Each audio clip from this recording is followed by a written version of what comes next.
பிரியமானவர்களே, இயேசு கிறிஸ்துவின் நாமத்தில் உங்களுக்கு என் அன்பின் வாழ்த்துக்கள்.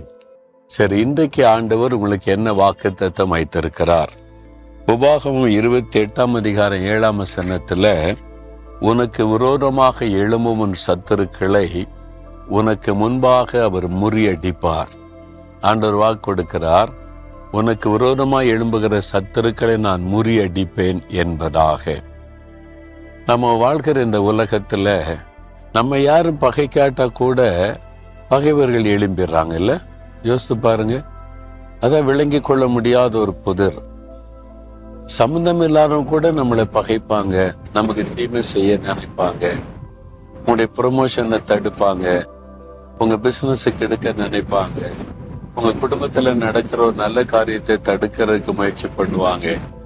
ஏன் அவங்க இப்படிலாம் பண்றாங்க? நமக்கு அவங்களுக்கு என்ன? நம்ம அவங்களுக்கு ஒண்ணுமே தீங்கு செய்யலையே அப்படிலாம் நினைக்கும் போது ஒரு மனசோர்வு வரும். நாம வாழ்கிற இந்த உலகம் பொல்லாத மனிதர்கள் நிறைந்த உலகம். அதனால பகைக்கிறவள் இருக்கத்தான் செய்வாங்க. ஊழியத்துக்கு ஆண்டவர் தன் சீஷரை அனுப்பும் போது ஆடுகளை ஓநாய்களுக்குள்ள அனுப்புகிறதை போல உங்களை அனுப்புகிறேன்னு சொல்றார். மக்கள் ஓநாய்களை போல உங்களை பீறி போடத்தான் எழும்புவாங்க.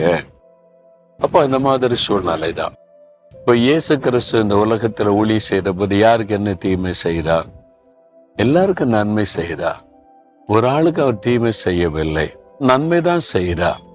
ஆனாலும் அவரை பகைக்கிற ஒரு கூட்ட மக்கள் எழும்பினாங்க. பொறாமையினால் அவரை பகைத்தார்கள் என்று பார்க்கிறோம். அது மாதிரி பவுல் ஊழி செய்த போது பொறாமையினால் ஒரு கூட்ட மக்கள் எதிர்த்தார்கள். அப்போ நீங்க இருக்கிற இடத்துல, வசிக்கிற இடத்துல, வேலை செய்யற இடத்துல, பிசினஸ் செய்யற இடத்துல, ஊழி செய்யற இடத்துல உங்க மேல பொறாமை கொண்ட சிலர் எழும்பி உங்களை பகைப்பாங்க, தீமை செய்ய நினைப்பாங்க. அவங்க மனுஷர்கள் நல்லவங்க தான், எல்லா மனிதருமே நல்லவங்க தான்.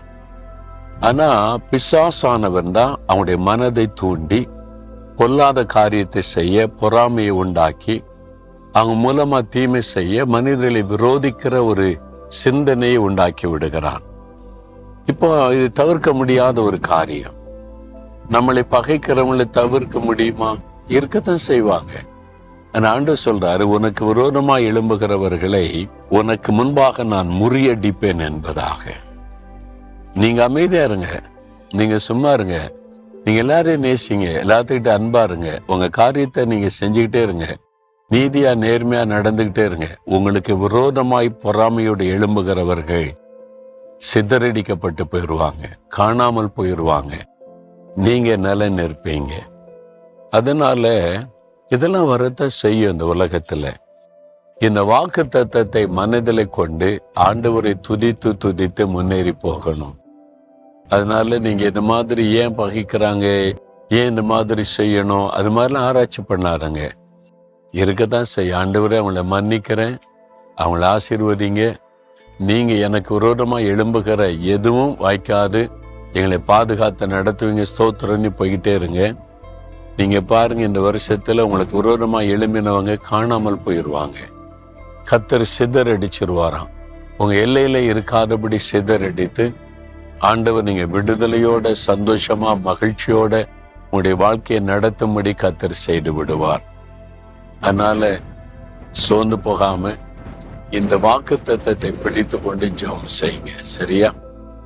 இன்னைக்கு ஏதோ ஒரு பாதிப்பு மனசுல இல்ல, ஏன் இந்த பக்கத்து வீட்டுக்காரங்க என்ன பகைக்கிறாங்க, ஏன் என் கூட வேலை பார்க்கறவங்கள என் மேல நேர்ல அன்பா பேசுறாங்க, வெளியில இது மாதிரி பண்றாங்க, அதெல்லாம் உடைய மனசை பாதிக்குதில்ல?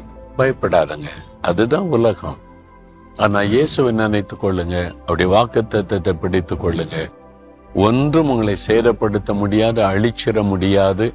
அந்த சத்துருக்கள் சிதறடிக்கப்பட்டு போயிடுவாங்க. ஆண்டவரே, நீர் கொடுத்த வாக்கு தத்தத்திற்காய் ஸ்தோத்திரம். எங்களுக்கு விரோதமாய் எழும்பக்கூடிய சத்துருக்களை நீ சிதறடித்து போடுகிறதற்காய் நன்றி. நாங்க மனப்பூர்வமா அவங்கள மன்னிக்கிறோம், அவங்கள ஆசீர்வதிக்கிறோம்.